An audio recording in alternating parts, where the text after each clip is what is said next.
Hey, let me ask you something. When tension rises in your home, when your schedule gets really tight and your emotions run high, is there a system in your home holding your home steady? Or is it reactions running high or running all the time? Because every home should be running on a system. Some are intentional, some are emotional, but they're all built and shapes the culture of the home. The pearl this week is, what systems shape the emotional culture of our homes? Hey friends, welcome back to another Pearls of Wisdom podcast. I'm your host, Ebony Sade, and this week we are going at it again with Raising Parents, such an interesting book, and we're connecting in such a wonderful way. This week we're going to be connecting about faith, family, and operations. We don't just talk about growth. We build faith-centered systems in our homes to strengthen not only our families, but our business too. Today we're going to be talking about one of the most overlooked systems in our home, emotional leadership. Crazy, right? No one would think something like emotions can play a huge part as leaders and to our families. Leading the emotional climate in our homes.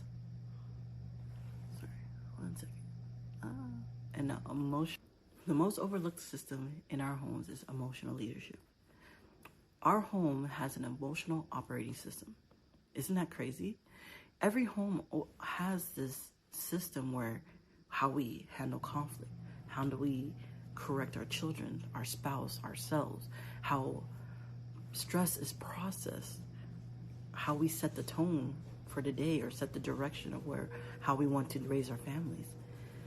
If this system is reactive, the family feels unstable. So if a person always getting mad and getting yelled at, you hear some stories where the dad comes home, he's already stressed out, and as soon as the kids see them, they run off because they already know how the father's going to act or the mother's going to act. If the system feels regulated, the home feels safe. The kids can talk to their parents. The spouses can talk to each other. They feel intimacy. Proverbs 15:1 says, "A gentle answer turns away wrath." It's not about kindness. It's about operational leadership. The tone is structure, regulation. Being able to regulate each other is stewardship. The next part, the emotional regulation is a leadership system. Crazy, right? Most people think systems are like schedules and spreadsheets, which they are, but emotional regulation is a system in itself. It determines, like I said earlier, how conflict escalates. So you can be talking to your spouse and they might have said the wrong thing and could fly off the handles. And it just went from 0 to 100 real quick, or how whether correction is taught, or you're talking at your children, or they're actually receiving and understand that's not correct. Whether your children feel secure, they can be themselves around you, around each other.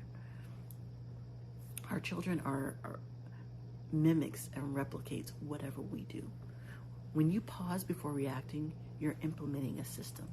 You're lowering your tone intentionally. You are strengthening the culture.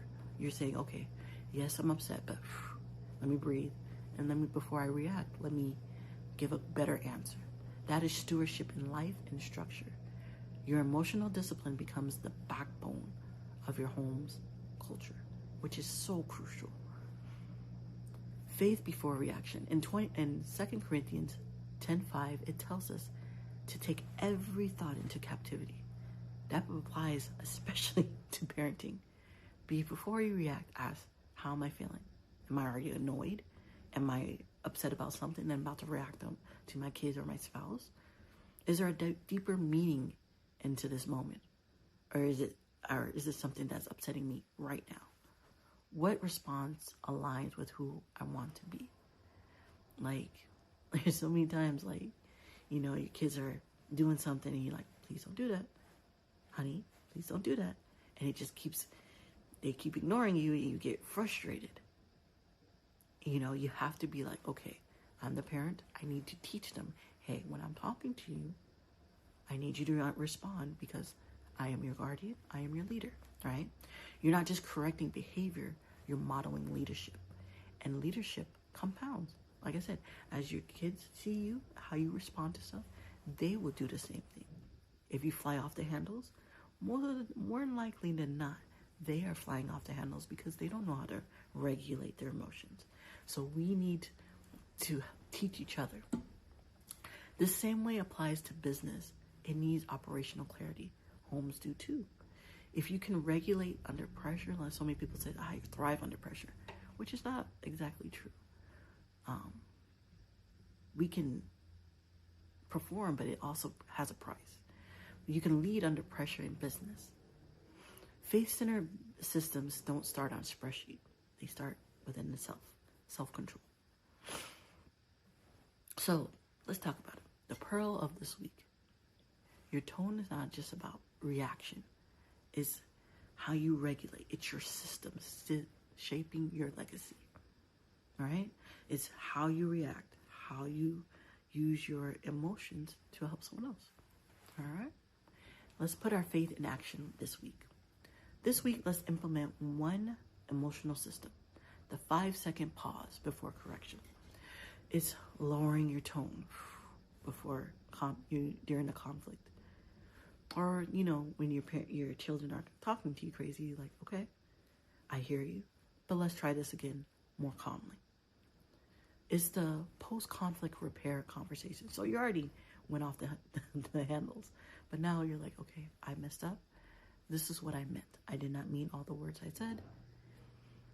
And I'm sorry. Can you forgive me? That's how I tell you. If you're going to say sorry, you have to mean it. And then choose one, repeat it, and over and over and over. Systems create stability. All right, you guys, let's close out in prayer. Lord, teach us to lead with steadiness.